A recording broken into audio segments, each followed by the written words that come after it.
అట్లాగే మొన్న ఈ మధ్యన పవన్ కళ్యాణ్ గారు వెళ్ళారు ఏదో కొబ్బరి చెట్లకి పాడైపోయినాయి అవన్నీ కూడా అని చెప్పేసేసి. ఎందుకని కలెక్టర్లు ఏం చేయలేకపోతున్నారు? వాటికి ఏం చెయ్యాలో వాళ్ళకి తెలియదు, లేదా తెలుసుకునేదని చేద్దామంటే లోకల్గా ఏముంటుందో తెలియదు.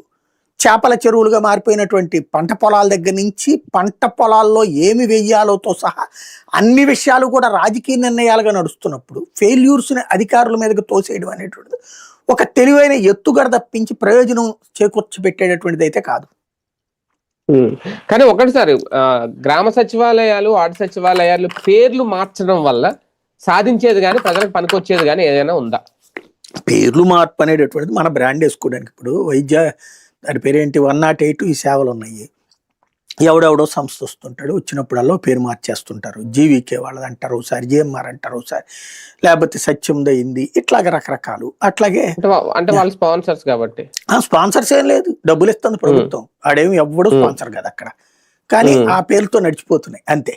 ఆ డబ్బులు మనమే ఇచ్చి మరి అడిగి పేరు తెచ్చి పెడుతున్నాం. అదొక విచిత్రమైనటువంటి. అయ్యే కాకుండా ఇప్పుడు అన్న క్యాంటీన్ లాంటి జగన్ తీసేశాడు.